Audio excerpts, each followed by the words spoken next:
Dans un Burkina Faso meurtri par la guerre, 1000 bus flambants neufs tracent désormais chaque jour leur ligne à travers Ouagadougou, comme une signature d'indépendance économique assumée. Financé sans dettes extérieures, ce réseau soutenu par l'or et le coton contredit des décennies de discours expliquant qu'un pays africain ne peut se développer qu'en s'adossant aux créanciers internationaux. Que signifie, pour les habitants et pour le continent, que Ibrahim Traoré mise ainsi ouvertement sur les seules ressources nationales?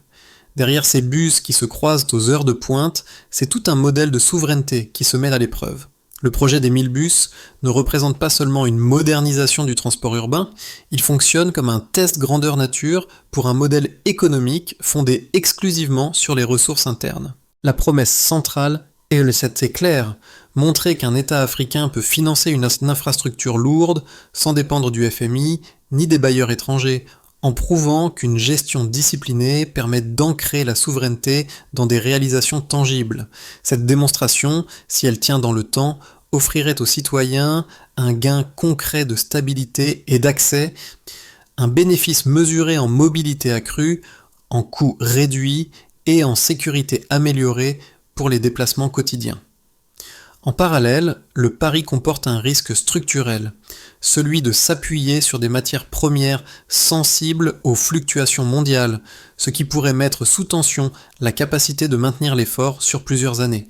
Une micro-question demeure alors en suspens. Ce modèle peut-il résister aux chocs économiques et sécuritaires qui secouent encore le Burkina Faso? C'est cet enjeu, la durabilité réelle d'une souveraineté autofinancée, qui donnera sa portée au projet dans les mois à venir.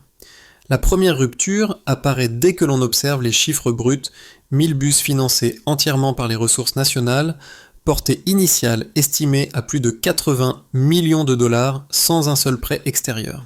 Cette masse financière, réinjectée dans l'économie locale au lieu d'être captée par des créanciers, a produit un effet d'amplification immédiat sur l'emploi et l'activité urbaine. À partir de ce noyau mesurable, le contexte s'éclaire autrement. Le Burkina Faso mène ce projet alors même qu'il traverse une guerre interne, une pression terroriste durable et une instabilité économique qui fragilise chaque secteur essentiel. Pourtant, c'est précisément dans cette période tendue que le gouvernement a décidé de rompre avec les schémas classiques de financement en réaffectant l'or et le coton à une transformation visible plutôt qu'à un service de dette. Sous la conduite d'Ibrahim Traoré, cette orientation n'a pas été présentée comme un geste symbolique, mais comme une mise en application concrète d'un principe de souveraineté économique revendiqué. L'idée directrice consistait à transformer deux ressources déjà présentes en leviers d'infrastructure, sans attendre l'aval d'institutions internationales souvent lentes et assorties de conditions restrictives. Ce cadre décisionnel a remodelé le déroulement du projet. Transparence annoncée sur l'utilisation des fonds, audit publié, réorganisation des ateliers capables d'assembler les bus, mobilisation de travailleurs locaux formés en urgence. En arrière-plan, plusieurs décennies d'hypothèses sur la dépendance structurelle des économies africaines vacillent, car le modèle burkinabé présente une trajectoire inverse à celle habituellement décrite pour les États en crise. Toutefois, cette trajectoire reste exposée. La volatilité du prix de l'or peut influencer les marges de manœuvre budgétaires. La situation sécuritaire exige une allocation de ressources fluctuantes. Et la croissance attendue dépend en partie de la continuité logistique du réseau. C'est dans cet entrelac de contraintes et d'audace que le projet prend son sens initial. Une expérience grandeur nature sur la capacité d'un pays à se redéfinir en pleine tourmente. Derrière l'architecture institutionnelle du projet, un ensemble de figures techniques et locales a servi de courroie de transmission pour transformer des ressources brutes en mobilité concrète. Parmi elles, les équipes d'ingénierie réaffectées aux ateliers de Ouagadougou ont joué un rôle décisif. En quelques mois, elles ont transformé des lignes de maintenance vieillissantes en chaînes d'assemblage capables de produire et de calibrer des bus aux normes modernes. Leur travail a fait émerger un premier signal mesurable, une réduction notable des temps d'immobilisation des véhicules, ce qui a permis d'assurer une mise en service progressive sans ruptures opérationnelles. Un cas illustre cette dynamique. Dans un atelier de la zone nord, une équipe d'une trentaine de techniciens formés sur place a réussi à réassembler entièrement un lot de bus en moins de 6 semaines, là où les prévisions internes en annonçaient 8. Cette avance a permis d'ouvrir une ligne supplémentaire en pleine période d'affluence, absorbant une partie des flux scolaires et réduisant les encombrements matinaux dans plusieurs quartiers. Cette accélération, bien que modeste, a démontré la capacité du dispositif à générer des gains immédiats dès lors que les compétences locales sont soutenues et stabilisées. En parallèle, la montée en charge du réseau a produit ses premiers effets sur le tissu social. Les élèves des périphéries arrivent plus régulièrement en classe, certains travailleurs réduisent d'un tiers leur temps de déplacement et les petites zones commerciales, mieux desservies, bénéficient d'un trafic accru. L'enjeu devient alors lisible. Si cette mécanique d'amélioration continue se maintient, elle pourra consolider un socle de confiance dont le pays a besoin pour affronter ses contraintes sécuritaires et économiques. Avant le déploiement, la capitale vivait sous un système de transport fragmenté, marqué par des minibus vétustes, des temps d'attente imprévisibles et des zones entières laissées sans desserte fonctionnelle. Après la décision politique de réaffecter l'or et le coton au financement interne, la dynamique s'est brusquement inversée. Les ateliers ont été réorganisés, les premières lignes de bus ont été tracées et les tests de circulation ont commencé sous haute surveillance. Cette bascule du presque rien vers un réseau structuré a constitué la première étape visible d'un enchaînement plus large. Le point d'activation s'est produit lorsque les équipes logistiques ont reçu le feu vert pour harmoniser les plans de circulation autour de corridors prioritaires. Universités, hôpitaux, marchés centraux et périphéries densément peuplées. À partir de là, la chronologie s'est accélérée. Plusieurs ateliers ont tourné en continu, souvent de jour comme de nuit, pour calibrer les moteurs, renforcer les systèmes de freinage et vérifier l'isolation électrique avant mise en service. La montée en cadence a produit un effet immédiat. Des dizaines de bus sortaient chaque semaine des chaînes locales, réduisant le risque de pénurie au moment de l'ouverture simultanée de plusieurs lignes. Ensuite est venu le moment du basculement opérationnel. Sous la supervision d'équipes mixtes, mécaniciens, régulateurs de flux, responsables de car, les premiers bus ont parcouru leur trajet pilote à vide, afin d'évaluer les points de friction, virages serrés, arrêts saturés, carrefours vulnérables à l'insécurité, zones sensibles aux embouteillages prolongés. Ces tests ont conduit à une série d'ajustements rapides. Modification des horaires, ajout de points d'arrêt, réduction de certains trajets trop longs et recentrage des lignes sur les secteurs absorbant le plus de passagers. Lorsque la mise en circulation réelle a commencé, l'effet a été immédiat. Aux premières heures de la matinée, les bus ont fluidifié plusieurs axes traditionnellement paralysés. Les élèves ont cessé d'arriver en retard par vagues irrégulières, les travailleurs ont gagné en prévisibilité et certains hôpitaux ont signalé une affluence mieux répartie dans la journée. Ce changement, visible dans les comportements quotidiens, a fonctionné comme un marqueur de crédibilité pour un projet qui jusque-là semblait trop ambitieux compte tenu du contexte sécuritaire. Puis les répercussions se sont étendues. Les marchés secondaires ont augmenté leurs heures d'activité grâce à une meilleure rotation des vendeurs. Les quartiers largement isolés ont retrouvé une forme de continuité sociale car les déplacements n'étaient plus dictés par l'aléa des transports informels. Dans ce climat transformé, le rôle politique d'Ibrahim Traoré est apparu comme un fil conducteur. En imposant une logique de financement interne, il a forcé une réorganisation institutionnelle qui a rendu chaque étape dépendante de la discipline et du suivi des équipes locales. Enfin, une dernière phase s'est installée, celle du réglage permanent. Le réseau, désormais étendu, nécessite une surveillance constante des flux, une maintenance réactive et une adaptation quasi hebdomadaire des horaires en fonction de la fréquentation. Ce cycle, activation, montée en puissance, diffusion, ajustement, illustre le cœur du modèle. Un système en construction continue, exposé aux contraintes externes, mais capable de générer des effets stabilisateurs lorsqu'il reste aligné sur ses objectifs opérationnels. Les premiers indicateurs quantifiables ont permis d'évaluer l'impact réel du projet sur l'économie urbaine et sur les conditions de déplacement. Le point d'ancrage demeure le financement initial.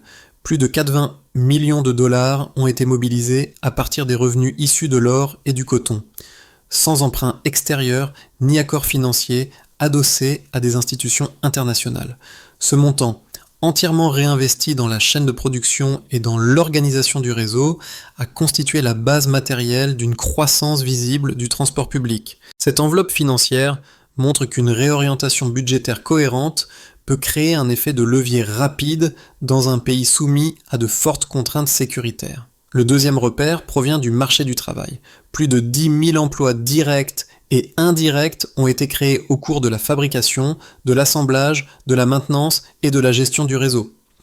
Ce chiffre, réparti entre techniciens des ateliers, conducteurs, équipes de maintenance et régulateurs des circulations, a produit une stabilisation immédiate dans plusieurs secteurs professionnels fragilisés.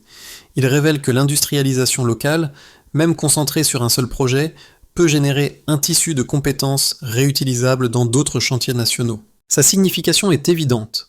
Une économie en guerre reste capable de produire de la valeur lorsque les ressources internes sont redistribuées de manière structurée. Le troisième marqueur concerne l'efficacité opérationnelle. Les temps de trajet ont diminué d'environ 30% depuis l'entrée en service des bus dans la capitale. Cette réduction observée sur plusieurs axes d'affluence reflète l'amélioration du maillage, la fiabilité accrue des horaires et la capacité du réseau à absorber des flux qui échappaient jusque-là aux transports informels. Elle met en évidence un changement immédiat pour les élèves et les travailleurs qui bénéficient désormais d'une mobilité plus régulière. Sa portée est directe. Un gain de temps mesurable peut transformer la productivité générale et réduire la pression quotidienne sur l'ensemble des services urbains. Au-delà de ces trois chiffres centraux, les effets induits se renforcent mutuellement. L'afflux d'emplois spécialisés a contribué à réduire le chômage dans les zones adjacentes aux ateliers, facilitant une dynamique d'apprentissage continu pour les jeunes formés aux métiers de la mécanique et de la maintenance. À mesure que les ateliers fonctionnaient à plein régime, une partie des compétences nouvellement acquises a circulé entre les quartiers, favorisant une mobilité professionnelle rarement observée dans des projets de cette ampleur. La progression du réseau a également produit une amélioration notable de l'accès aux services essentiels. Des écoles autrefois éloignées deviennent accessibles en un seul trajet, et plusieurs centres de santé profitent désormais d'un flux de patients mieux répartis. Les commerces de proximité, connectés aux nouvelles lignes, ont signalé une augmentation régulière de la fréquentation. Ainsi, les données disponibles dressent un tableau solide. Un investissement interne significatif, un choc positif sur l'emploi local et une réduction claire du temps de déplacement. Leur convergence montre qu'un modèle financé par les ressources propres peut engendrer des transformations profondes lorsque la gestion reste disciplinée et orientée vers des résultats mesurables. L'une des critiques les plus solides adressées au modèle burkinabé repose sur la fragilité structurelle d'un financement exclusivement interne. Selon cette position, s'appuyer presque entièrement sur l'or et le coton expose le pays à des fluctuations mondiales incontrôlables. Si les prix chutent ou si des perturbations logistiques affectent les chaînes d'exportation, le budget national pourrait perdre une marge essentielle pour maintenir le réseau, financer l'entretien ou prolonger les lignes. À cela s'ajoute l'idée que les États en guerre doivent prioriser leurs ressources vers la sécurité, ce qui rendrait difficile la continuité d'un projet d'infrastructure aussi exigeant. Pour ces analystes, le risque ne réside pas seulement dans la construction du réseau, mais surtout dans sa capacité à durer. À l'opposé, un autre courant d'analyse défend la thèse que la dépendance historique aux bailleurs extérieurs constitue elle-même une vulnérabilité systémique. Selon cette lecture, chaque prêt implique des conditions, des délais, et souvent des réformes imposées qui affaiblissent la souveraineté des pays africains. Un projet financé à 100% par les ressources nationales, comme l'illustre l'investissement initial dépassant 80 millions de dollars issus de l'or et du coton, permet de conserver la maîtrise totale des arbitrages budgétaires. Ce parti estime que la discipline financière, renforcée par des audits publics, devient une protection contre la dérive, là où l'endettement prolongé crée une dépendance chronique. La réponse aux critiques se construit alors sur les faits observés. Le projet a généré plus de 10 000 emplois directs et indirects, un volume difficilement atteignable si les fonds avaient été captés par le remboursement de dettes extérieures. Le réseau de 1000 bus a déjà réduit d'environ 30% les temps de trajet dans la capitale, une amélioration structurante qui allège la pression sur l'économie quotidienne. Ces résultats montrent qu'un modèle interne, certes exposé au choc, peut délivrer des effets tangibles lorsqu'il aligne transparence, réinvestissement local et continuité opérationnelle. La question n'est donc pas de savoir si ce modèle est sans risque, mais s'il crée suffisamment de stabilisateurs internes pour rendre ces risques gérables. Un pivot silencieux apparaît. Au moment où le réseau semblait simplement monter en cadence, un basculement moins visible s'est produit dans la structure même de la mobilité urbaine. Les quartiers périphériques, longtemps dépendants de transports irréguliers, ont commencé à fonctionner selon des rythmes plus stables, horaires prévisibles, trajets continus, accès facilité aux écoles et aux centres de santé. Ce changement, discret mais cumulatif, a révélé que le projet ne transformait pas seulement la circulation, mais la manière dont la ville s'organise socialement. En parallèle, les ateliers autrefois cantonnés à des tâches de maintenance ont gagné un rôle stratégique. Ils sont devenus des centres de compétences où se forment des techniciens capables d'assurer la continuité du réseau, limitant ainsi la dépendance à l'importation de services. Cette montée en capacité locale a rendu le dispositif plus résilient que prévu, créant un effet d'amortissement contre les imprévus budgétaires. Dans ce paysage en mutation, la ligne stratégique impulsée par Ibrahim Traoré a pris une dimension nouvelle. Elle a montré qu'un financement interne, lorsqu'il s'accompagne d'un tissu technique renforcé, peut produire une stabilité inattendue, même en contexte de crise. Le midpoint du projet n'est donc pas l'expansion visible du réseau, mais l'enracinement progressif d'une autonomie opérationnelle. Les effets du projet se lisent désormais à plusieurs niveaux, chacun révélant une facette distincte de la transformation en cours. L'État en est le premier bénéficiaire. En finançant une infrastructure majeure sans contracter de dette, il a préservé sa marge budgétaire et consolidé sa souveraineté institutionnelle. Les audits publics, régulièrement publiés, ont renforcé la crédibilité interne du dispositif et réduit l'espace pour les soupçons de mauvaise gestion. Ce climat de transparence a permis aux administrations d'améliorer la planification, notamment dans les secteurs du transport, de l'éducation et de la santé. Ces gains, même partiels, forment une base administrative plus stable, capable d'amortir les chocs extérieurs. Du côté économique, les entreprises locales ont vu leurs perspectives s'élargir. Les ateliers réorganisés autour de l'assemblage des bus ont stimulé une filière industrielle qui n'existait plus à échelle significative. Plusieurs petites structures, peinture, mécanique, électricité, logistique, ont profité d'une hausse constante de la demande. La création de plus de 10 000 emplois directs et indirects a généré des opportunités de sous-traitance, encourageant une économie circulaire fondée sur les compétences locales. Le réseau a aussi permis une meilleure distribution géographique des flux commerciaux.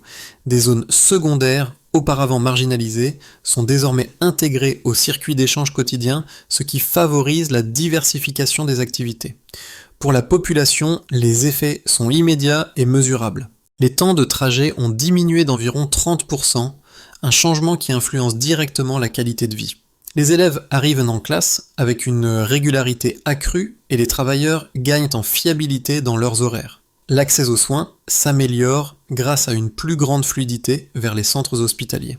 Dans les quartiers périphériques, autrefois isolés, la connexion au réseau principal a réduit le coût des déplacements et élargi les opportunités professionnelles.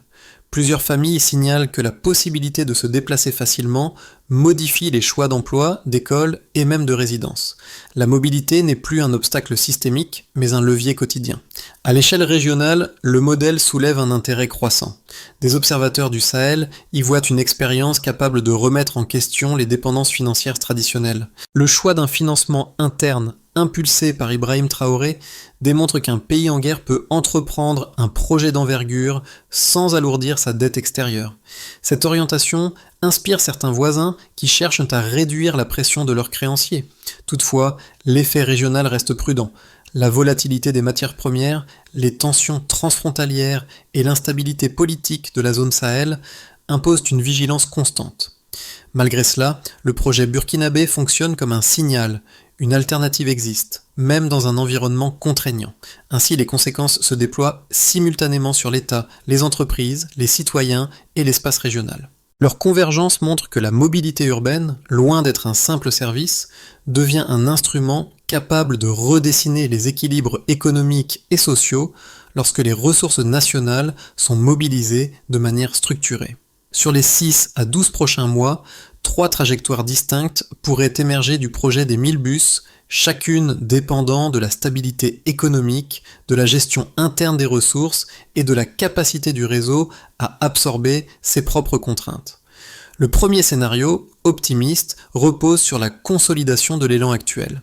Dans cette perspective, l'entretien régulier des bus se poursuit sans interruption, et les ateliers locaux maintiennent leur rythme de production et de maintenance. Les lignes gagnent en régularité, les flux de passagers restent stables, et les recettes issues de la billetterie et des taxes locales suffisent à financer les ajustements nécessaires.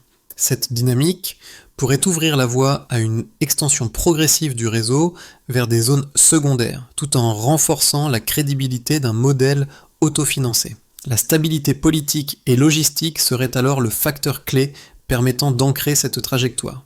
Le second scénario, qualifié de statu quo ajusté, imagine une situation plus nuancée. Les effets positifs demeurent réduction des temps de trajet, emploi soutenu, ateliers actifs, mais plusieurs pressions commencent à s'accumuler.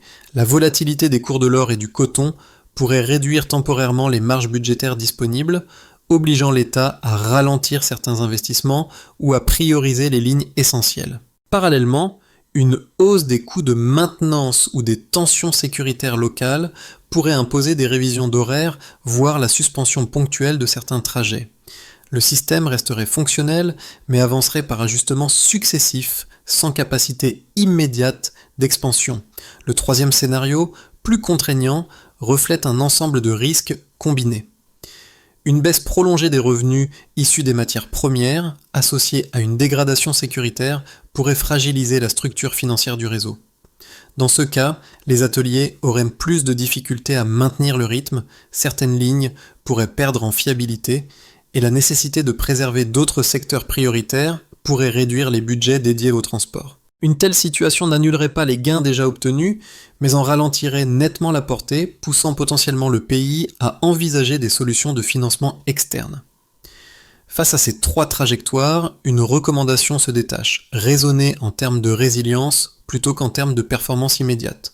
Autrement dit, observer non pas seulement l'expansion du réseau, mais sa capacité à rester opérationnel malgré les chocs. Pour les jeunes, le projet des 1000 bus représente bien plus qu'un simple déplacement facilité. Les ateliers où sont assemblés et entretenus les véhicules sont devenus des espaces d'apprentissage où de nouveaux métiers émergent. Mécanique, électricité embarquée, régulation de flux ou gestion de flotte. Ces compétences acquises sur le terrain élargissent les perspectives professionnelles de toute une génération qui cherche des voies d'avenir dans un pays marqué par l'incertitude. La mobilité régulière renforce également l'accès aux études, permettant aux élèves des périphéries d'arriver en classe avec une ponctualité inédite. Pour les travailleurs et les ménages, la transformation est quotidienne. La réduction d'environ 30% des temps de trajet modifie l'équilibre des journées, allège la charge mentale liée au déplacement et renforce la cohérence des horaires professionnels. Les coûts de transport, devenus plus prévisibles, facilitent la gestion budgétaire des familles. Plusieurs secteurs, commerce, services, activités informelles, bénéficient d'une présence accrue des clients, conséquence directe d'une mobilité mieux répartie dans la journée. Pour les communautés des zones périphériques, le changement est souvent perçu comme une réintégration sociale. Les quartiers longtemps isolés accèdent désormais aux écoles, aux hôpitaux et aux marchés centraux sans dépendre de solutions aléatoires ou coûteuses. Cette reconnexion modifie les choix de résidence, améliore l'accès à l'emploi et crée un sentiment d'appartenance renforcé au tissu urbain. Les lignes régulières offrent un cadre de stabilité dans des zones souvent fragilisées par l'insécurité ou le manque d'infrastructures. Ainsi, l'impact du réseau dépasse le seul périmètre de la mobilité pour toucher à la structure même du quotidien. Il façonne des opportunités, réduit des contraintes anciennes et réintroduit une forme de prévisibilité qui fait souvent défaut dans les contextes instables. Pour consolider les acquis du réseau et assurer sa continuité dans un environnement instable, une feuille de route en plusieurs étapes s'impose. La première consiste à stabiliser la maintenance lourde. Les ateliers doivent établir un calendrier trimestriel de révision des moteurs, des freins et des systèmes électriques, avec des indicateurs de performance portant sur les temps d'immobilisation et la disponibilité des pièces. Cette régularité, soutenue par la formation continue des techniciens, réduira les interruptions opérationnelles. La deuxième étape vise à structurer la gestion des flux.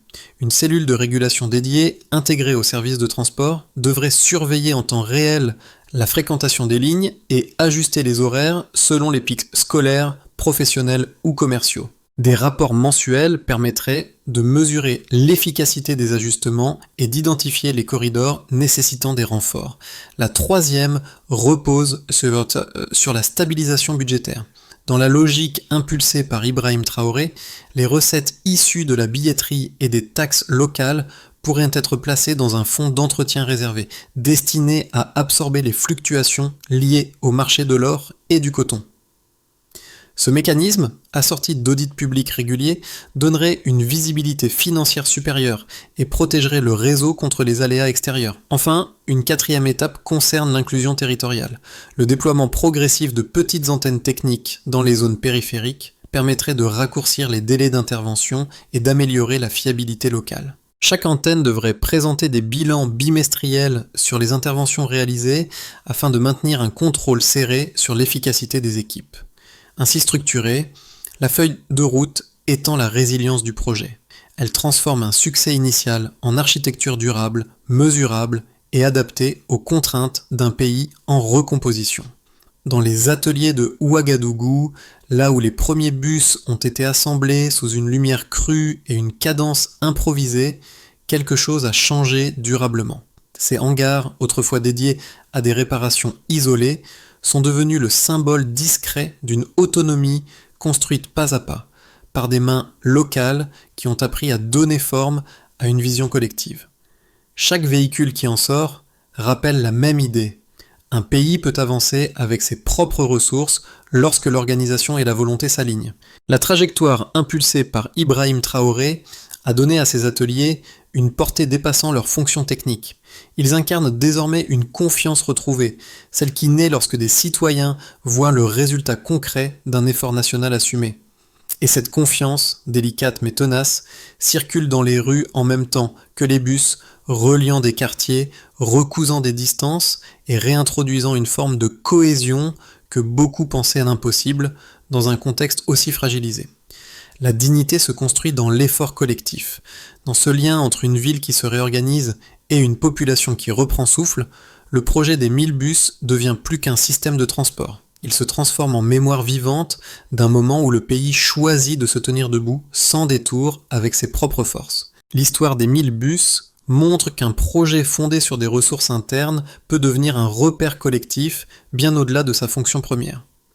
En circulant chaque jour dans la capitale, ces véhicules tracent une forme de continuité sociale dans un pays souvent bousculé par l'incertitude. Ils rappellent qu'une politique publique peut produire un impact mesurable lorsqu'elle s'appuie sur des compétences locales et une organisation rigoureuse.